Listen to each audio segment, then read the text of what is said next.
Lucky news కి స్వాగతం. శుక్రవారం నాడు ఉదయం స్థానిక సీతంపేట దగ్గర గల వాటర్ ట్యాంకుల వద్ద తేతలి కనికిరెడ్డి బస్టాండ్ వద్ద శివరాత్రి మహాపర్వదినం సందర్భంగా పులిహార ప్యాకెట్లు మరియు మంచినీళ్ల ప్యాకెట్లు గోదావరి పరిరక్షణ సమితి అధ్యక్షులు టీకే విశ్వేశ్వరరెడ్డి ఆధ్వర్యంలో గోదావరి పరిరక్షణ సమితి సభ్యులు భక్తులకు అందించారు.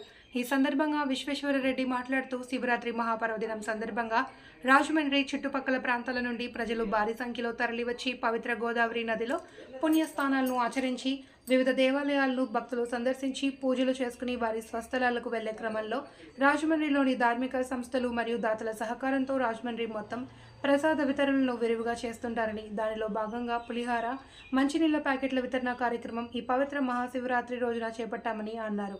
ఈ కార్యక్రమంలో గోదావరి పరిరక్షణ సమితి సభ్యులు ఎస్వివి రెడ్డి, డాక్టర్ రాజశేఖర్, నాలం వెంకటేశ్వరరావు, ఆంజనేయులు, సురేష్, వెంకట్, శ్రీను తదితరులు పాల్గొన్నారు.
పొద్దున బయలుదేరి వెళ్ళిపోతున్నాం, పరిగెడుతున్నాం, ఇట్లా వెళ్ళిపోయాడు పాలు పట్టిగారం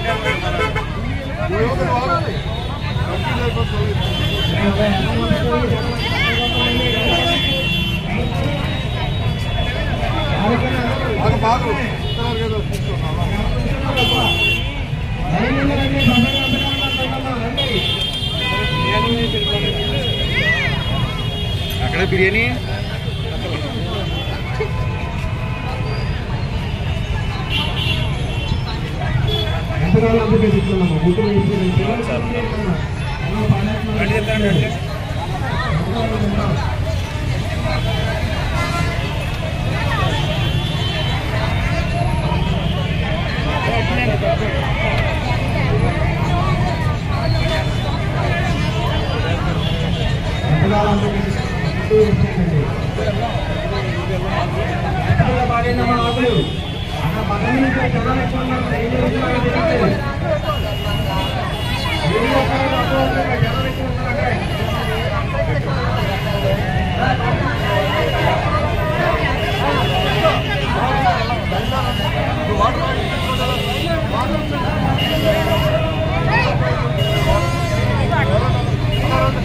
ఏంటి అలా లైన్లో రండి, అలాగా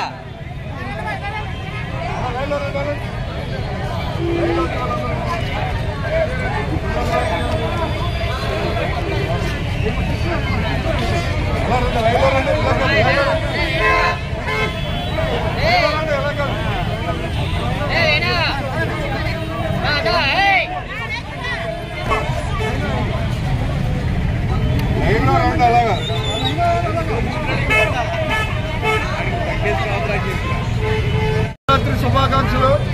ముఖ్యంగా పత్రికా సోదరులందరికీ కూడా మహాశివరాత్రి శుభాకాంక్షలు తెలియజేస్తూ ప్రతి సంవత్సరం ఏర్పాటు చేసినట్లే ఈ సంవత్సరం కూడా సీతంపేట తేతలి కనికిరెడ్డి గారి బస్ షెల్టర్లో పులిహార ప్యాకెట్లు అలాగే వాటర్ ప్యాకెట్లు డిస్ట్రిబ్యూషన్ పెట్టడం జరిగింది. మరి గత సంవత్సరం కంటే కూడా ఈ సంవత్సరం మహాశివరాత్రికి భక్తుల తాకిడి బాగా ఎక్కువగా ఉంది. పోయిన సంవత్సరాల కంటే ఆల్మోస్ట్ భక్తులు రావడం జరిగింది. ఏర్పాట్లన్నీ కూడా మున్సిపాలిటీ వారు బాగానే చేశారు, కానీ పోలీసు వారు ట్రాఫిక్ కంట్రోల్ సరిగ్గా చేయలేదు. చాలా అర్థంగా ఉంది. ఎందుకంటే ఏదైతే 4-వే లైన్లో వచ్చేటువంటి హైవేలో వచ్చే బస్సులు ఏదైతే ఉన్నాయో విజయవాడ నుంచి విశాఖపట్నం నుంచి వచ్చే బస్సుల్ని ఇలా సీతంపేట మీదుగా తరలించడం వల్ల ట్రాఫిక్ ఎక్కడికక్కడ జామ్ అయిపోయింది. యాక్చువల్గా ఈ బస్సు రూట్లన్నీ కూడా మల్లెపేట దగ్గర అక్కడ ఉన్నటువంటి బోర్వే దగ్గర డౌన్ చేసి మన రాతేరు కొత్తమూరు దగ్గర బోర్వే దగ్గర డౌన్ చేసి పంపించాలి. లేకపోతే మల్లెపేట నుంచి అలాగా భారీ మార్కెట్కి డైవర్ట్ చేయాలి. ఆ చర్యలు ఏమి తీసుకోకపోవడం వల్ల ఈవేళ రాజమండ్రి నగరం మహాశివరాత్రికి ట్రాఫిక్ లో భక్తులందరూ కూడా చాలా ఇబ్బంది పడ్డారు. అలాగే రాజమండ్రి నగరంలో చాలా మంది చాలా సంస్థల ద్వారా అన్నదానాలు, బిర్యానీ ప్యాకెట్లు, అలాగే రకరకాలుగా అన్ని రకాలుగా పాలు అన్ని రకాలుగా ఏర్పాట్లు చాలా బాగా చేశారు. అలాగే గుళ్ళ దగ్గర కూడా కంట్రోల్ కూడా బాగా చేశారు. ఈ సంవత్సరం మరి గత సంవత్సరాల కంటే కూడా ఈ సంవత్సరం ఈ మహాశివరాత్రి బాగా జరిగిందనే చెప్పుకోవాలి. మరి దీనికి సహకరించిన అందరికీ, ముఖ్యంగా పత్రికా సోదరులు కూడా ఈ విషయాలన్నీ కూడా కవర్ చేసి శివరాత్రి రాజమండ్రి మహాశివరాత్రిగా కవర్ చేస్తారని పబ్లిక్ అందరికీ తెలియజేస్తున్నట్టు వాళ్ళు కూడా ధన్యవాదాలు తెలియజేస్తూ మరి నెక్స్ట్ వచ్చే టైంలో పోలీసు వారు కూడా పూర్తిగా ముందు మీటింగ్ వేసి పోలీసు కంట్రోల్ మీద సరైన చర్యలు తీసుకోవాలని కోరుతున్నాను.